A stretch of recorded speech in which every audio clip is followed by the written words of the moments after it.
who have you kind of leaned on to talk about just whether it be reflecting on the game or just trying to utilize things moving forward? Who have you kind of leaned on to really kind of continue to push yourself forward?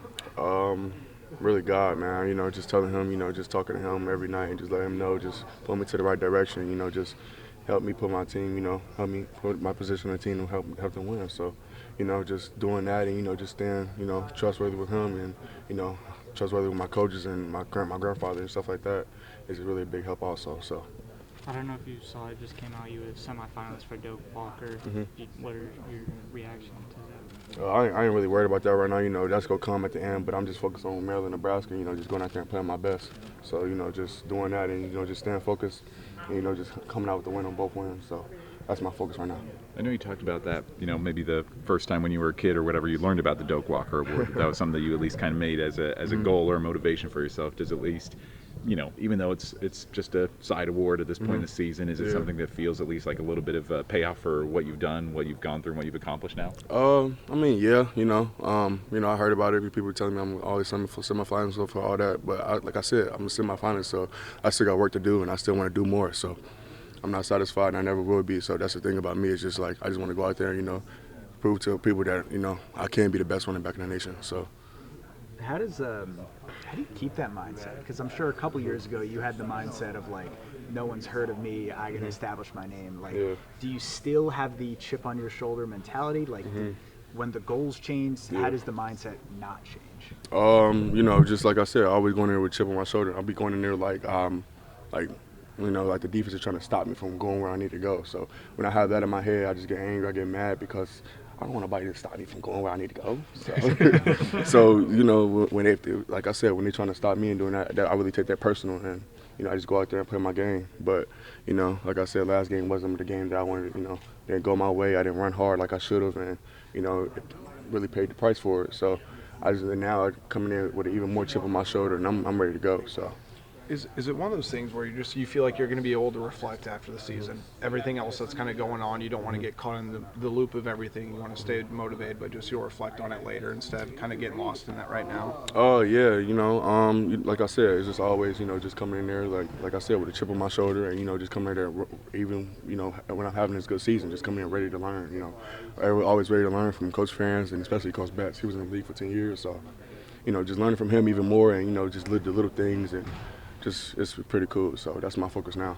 What's that mean that he was in the league for 10 years? What does that mean to you guys? That means a lot, man, especially as a running back, because running backs, they don't last that long in the league. So for him to play 10 years and him to stay in there and him, really didn't get cut or nothing like that and just played his game is really awesome. So you know what he did here, too. Yeah. I know he did here. Yeah, but nah, man, I really love Coach Betts, man. He really showed me a lot of things and he really pushed me to the potential I could do, so. He didn't run behind very good offensive line. No, he ran for Nah, he didn't. He didn't. So that's the big thing about him is that he knows, he knows how it is and he knows how to do it. So.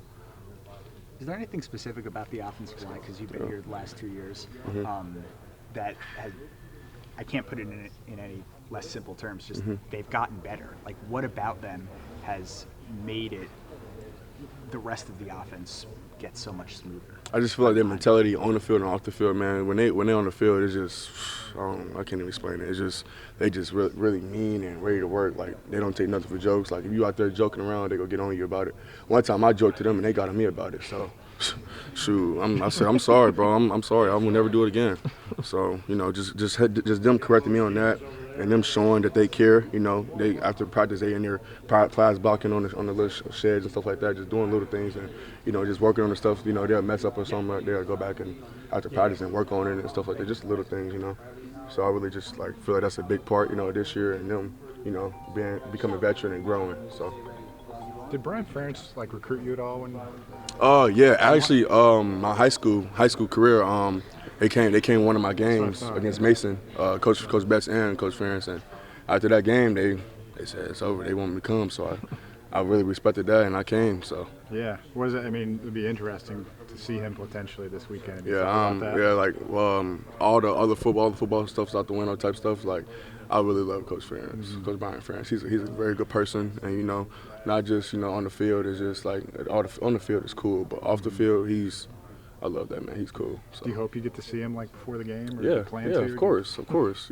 That's the dude that recruited me. So I really, you know, play a big part. He played a big part in this, even when he's not here. Yeah. So I just really appreciate him for, like, you know, what all he's done for me, and for him getting me here, and him believing in me also. So Yeah, he gave you the ball as a he freshman. did. Yeah, he did. Yes. Yeah. So you can't get more better than that, man. Who wouldn't want the ball as a freshman? Yeah. So, you know, I really appreciate him for you know, believing in me. So. Have you thought about what that moment's gonna be like? Nah, I know he gonna come here. Oh, he's a jokester. I know he's gonna say some joke stuff. So I'm just preparing now. I'm just thinking about what he gonna say. So I'm just, you know, getting ready for that. But nah, I love that man. He's pretty cool. So. He's got all your secrets, though, right? I mean, he knows how you run and all that. Like, Yeah, but you know, he don't know how to run now. So he gonna see different. So. All right. Well, I know it I'm sure sucks going into a bye week with a loss. Like, it's just hard to kind of sit on that for a couple weeks. So what's been maybe the conversation like in the locker room right now, or just the way to, you know, try to flush that and keep your eyes focused on these last couple games? Yeah, I mean, most definitely when you have a bye week after a loss, I think that 24-hour rule extends itself. You know what I mean? We have the 24-hour rule where you got to flush it because you got to go on to the next opponent. But when you have a bye week, it lingers on a little bit for sure. But I think it adds in, like, more attention to detail, more focus, more self-scout, and you got to look internally at just like what you're doing and how you're helping this team. And I think that's kind of what the focus has been for the bye week. And then going into this week, it's back to the opponent. You know, the 24-hour rule is over with, and now it's back to their preparation. We have a veteran group, so I mean, the guys know how to operate, and we're just looking forward to that next opponent and Maryland. Anything you see out of Maryland specifically that stood out about their offense right now? Yeah, I mean, I think that they're really explosive. They have a lot of good players. You know, their quarterback, he kind of gets that engine rolling. Their tight end, he's fast. He's like almost built like a receiver, but he can block too. So I mean, I just definitely think like number 10, that wide receiver, very dynamic player. So I think in general they present a lot of challenges, and they're really multiple in their stuff. They don't really give a lot of things away. So really good team. Nick, when you look at a guy like Jermari, just kind of what has he been, you know, to the defense and this team as a leader, just, you know, through everything he's gone through? Yeah, he's been a great leader. He's been a great teammate. Honestly, with everything he's gone through, he's come out and every single day he competes. And I think that's one of those things where a guy like that, he's showing the guys that's younger in his room how it's done and how to compete and just play balls and stuff like that. He was telling us he didn't play high school football until his junior year. Really? Which is, I didn't even know that. When you hear that, like, I mean, obviously, I'm sure you grew up playing and you got this point, but I mean, 2 years, is that crazy to think about? Yeah, that's crazy. So I guess he's making up with it with year 6, you know what I mean? So he's getting all his reps in, you know. But he's a heck of a football player. He knows how to compete. I think that's his biggest thing. He just, play in, play out, he competes. Have you been able to kind of wrap your mind around, after a lengthy college career, that you're coming up on your last couple of regular season games now over these next couple weeks? Yeah, I mean, I've been telling myself that for, you know, years now, so that is going to be it.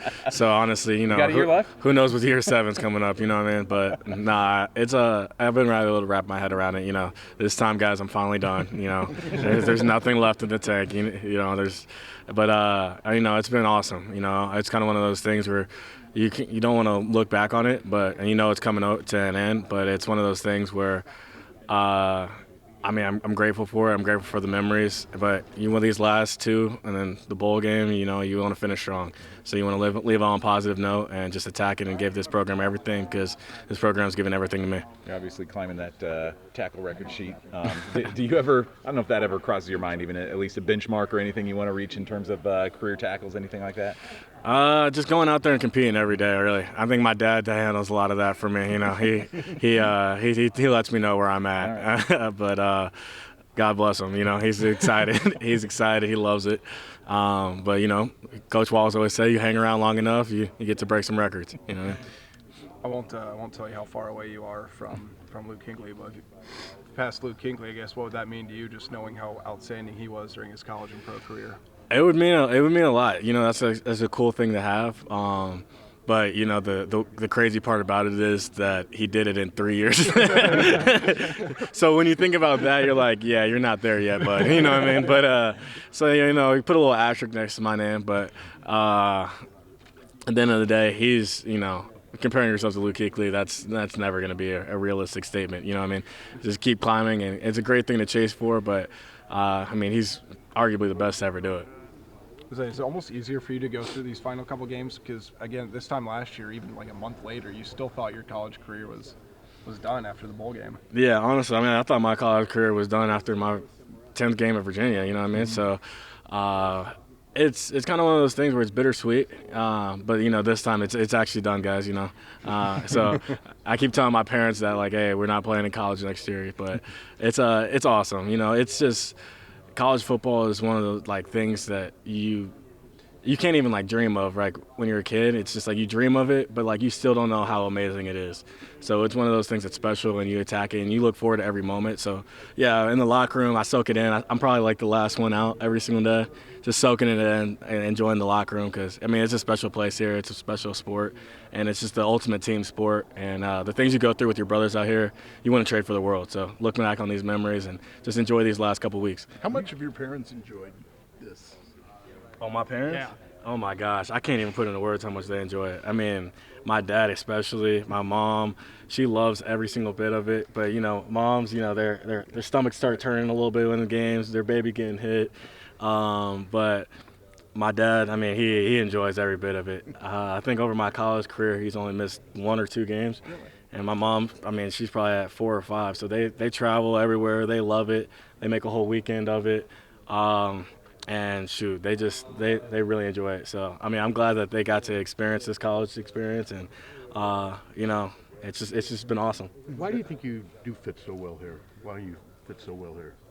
I think it's just, honestly, from my official visit, the culture is it's very similar to the culture at Virginia. And it's very similar to just kind of like the morals that have been instilled in me from my parents.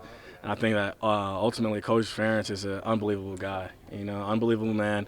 And the thing, like what he's built here in this program, it's been awesome. You know, it's just you walk into it, you know, just he treats us like men, and you know what I mean. And at the end of the day, that's all you can ask for. And then Coach Wallace, you know, I love him. You know what I mean? I love Coach Wallace. He pushes me every single day. He's on me, but it's out of love. You know what I mean? So it's just when you have that ultimate respect for someone, like he can get on me and say whatever he needs to say to me, however he wants to say to me, but it's out of love and it's out of respect. And I mean, just having him has been really special. I've grown so much from these guys, and I mean, between Coach Ferentz, Coach Parker, Coach Wallace, and all the coaches and coaching staff and the weight room and all that, I think what they've poured into me, and I've just poured in back to them. It's been a mutual respect, and I mean, it's a special spot. Talking about your dad, that's kind of another interesting thing that maybe you and Jay have in common. Is I remember kind of the same thing last year, where it's like as he was climbing the tackle record book, maybe he was like, "Yeah, my dad. He's the one that's kind of keeping track of all that." Yeah. Do you feel like you've seen some similarities there too between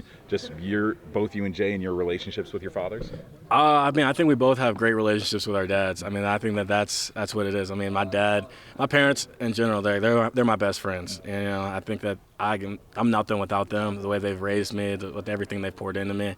And I know Jay is the same way with his. I've just seen his relationship with his parents and how he loves them and treats them. And, you know, just we're thankful, we're blessed. And I think that's something we talked about before too, just like what a blessing it is to have that support week in, week out, you know, because when you go to college, you're far away from home sometimes. And every weekend you get to see your parents, whether it's just that like hug after the game, 5 minutes of talking, you know how much they look forward to it and how much it means to them.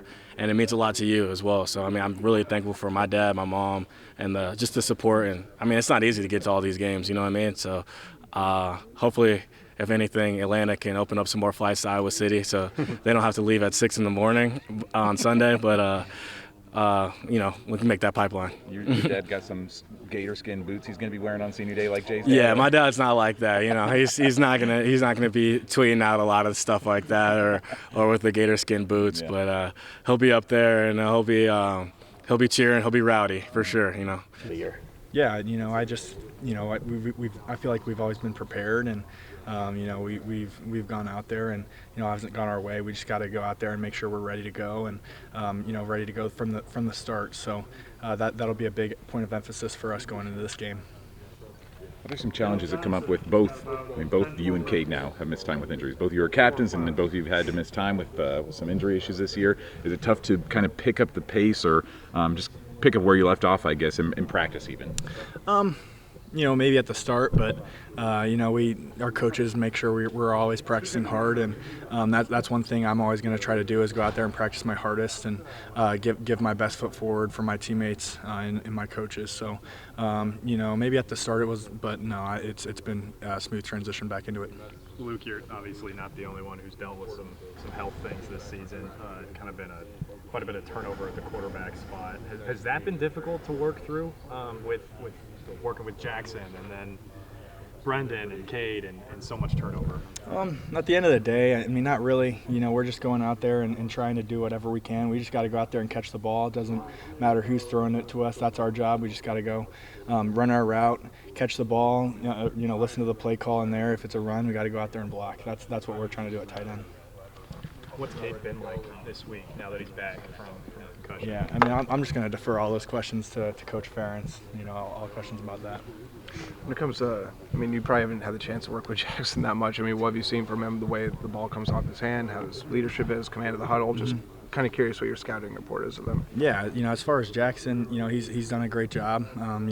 We're all confident in Jackson, and anyone who goes out there and plays quarterback for us. So, just excited for him, and we'll see what happens. And he's done a good job commanding the huddle and going out there and throwing good balls. While we're on the topic of injuries, I'm blanking on his name, but the rookie tight end, I think Zach Orworth, I think that's his name. He's shown some games where he could, like in the case of you, or if Addison gets hurt, he can come in and really provide. What have you seen that he's done just throughout the whole year that you've really impressed you? Yeah, Zach practices really hard, and he's really smart. He really knows the playbook, and he goes out there and he just does his job, and that's all we can ask of him. And he stepped up in big roles. He had a 54 or 53-yard catch against Wisconsin. That was really huge, a really big play for us in that game. And just super excited for him. And he's made catches like that. He always seems to have like the big plays and everything like that. He had one against Rutgers last year that went for over 40, I think. And then the first game this year against Illinois State, he had the scramble play there, and he just does a good job stepping in and filling in that role.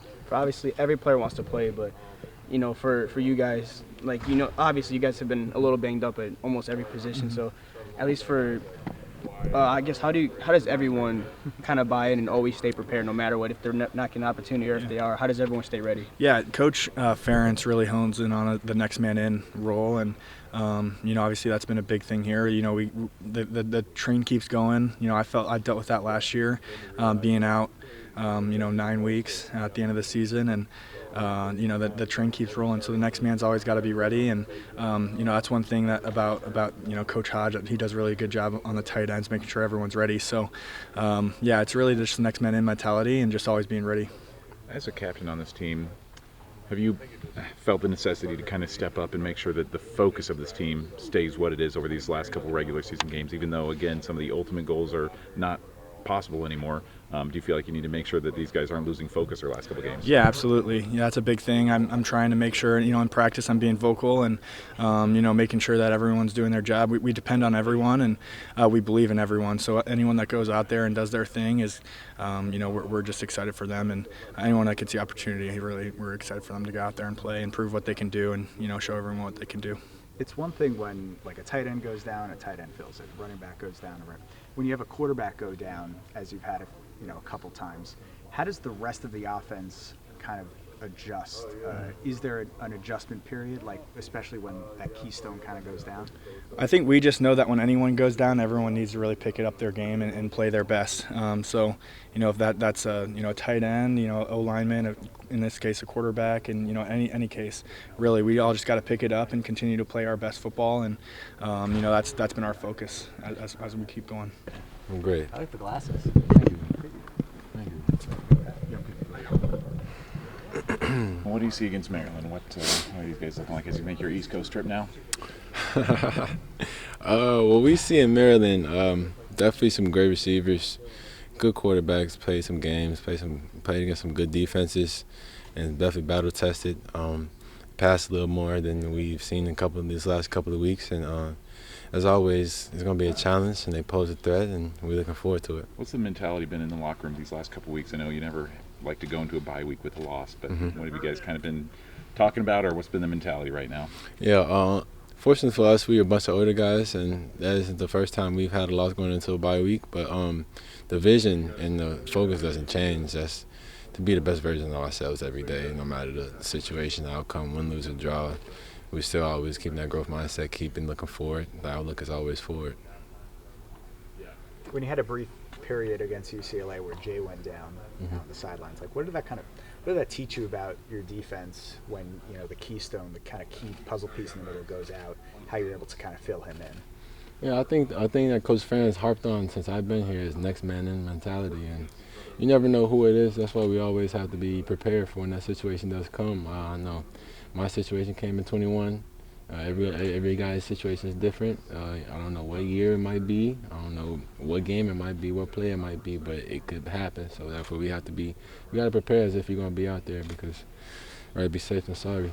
Have you guys talked about anything in the last couple of weeks about like finishing strong? What's been the conversations like after a loss? And obviously, you're not going to reach your ultimate goals, but what have the seniors been talking about? Of course, finishing strong, and doing the best we can to make sure that we're all ready to go and prepared at 12:01 on Saturday. Has it set in yet that you've got 2 more plus the bowl game, 3 more games as a Hawkeye? Yeah, it has set in, and as you all can see via social media, it's been a very emotional year. It all coming to full sight, and I believe I had some time to reflect on it all. These past 6 years, from when I first came in to where I'm here now. I believe I accomplished the goal that I set out to come here and do. And just knowing that gives a sense of peace of mind. And whatever happens, just go out there and do the best I can to make sure that we are the best version of ourselves. We got a great opportunity in front of us to go out to Maryland and play them. And then, the week after that, we're viewing it as a 12-day, 11-day season now. So we got 2 games left this regular season, then we'll focus on the bowl game. But right now, Maryland's our focus right now, and we got to get a win and then do the same thing next week. Brian's one of the people there. Yep. Are you looking forward to seeing him? Do you think you'll see him? Yeah. Have you had contact with them? I haven't had contact with him. I hope I get to see him pregame or something, say what's up. Coach Brian, he means a lot to me, and I know he means a lot to a lot of the guys on this team. He was a guy that believed in a lot of us when nobody did, especially on the O-line, right? Everybody was saying we sucked, and we did at the time, which is fair. But, he still continued to believe in us, and he helped us get to where we are. And, we're not perfect, but we're getting better, and that's all you can ask for, and he saw that in us. So I love Coach Brian. With you being the center, you're the guy who's in contact with the quarterback every play. Yeah. What's it been like going through 3 different quarterbacks this season for you? Yeah, it's really no different. I think the only different thing is just when they get under center, what it feels like. And the other quarterbacks are like this, but Stratton, he feels good under there. So he's got bigger hands, so I got more room to, with the snaps and whatnot. So he feels pretty good under there. Well, my favorite. But yeah, there's not a whole lot of change. For me, anyways, they just call the play, then I go do my job. I don't really see what goes on in the backfield, but I know they're going to do a great job. So as long as they're trying to get better and improve, it doesn't really impact the guys up front a whole lot. What was it like for you the last game being one of the captains? I forget if that's the first time you were a captain. First time, yeah. So, what was that experience like for you to step into that role for a game? It was definitely a special moment being able to represent this team and be voted by your other teammates captain. It was definitely something special for me, and especially my family too. They were the first people I called and let them know. It was just a surreal moment for me and hard to take in, but it's one of my prouder moments for sure. This is a team that's really been able to run the ball even when it seems like everyone knows that you're going to be running the ball. How much pride do you take in that? Yeah, there's a lot of pride in that. We love to run the football, and it's a lot of fun. I'd much rather run the ball 60, 70 times than pass the ball. That's just the way we operate, and we want to run the football, and we take a lot of pride in it, and we work on it so hard. Throughout the week we make the weeks pretty hard with the run game, and our scout guys do a great job of making it super hard. And they're getting after us too, which makes Saturdays a little bit easier sometimes, just how hectic practice is. But yeah, man, we're going to run the ball, and that's our identity. We've embraced that, so that's what we're going to do come Saturday. Road has been tough for you guys. this year. How important is it for you guys to finish strong on the road? Yeah, I think it's just important for us to finish strong this year, whether it's a home or away game. It just starts with focus and, playing together all three phases, and we got to put that together this week. We didn't a couple weeks ago, but, I think that bye week after a loss, hurt a lot of guys, so a lot of people have a chip on their shoulder, and they're excited to go out and play this weekend. Are there any common denominators between, 3 of the 4 losses were on the road. Are there any common denominators looking back? I just think the biggest thing is probably just focus and, playing a 4-quarter game. I think you look at a lot of those games, it's either we're starting the first half playing well and then we don't finish, or, vice versa. And I just think that starts with focus and playing together, right? And we got to do that this Saturday if we want to be successful.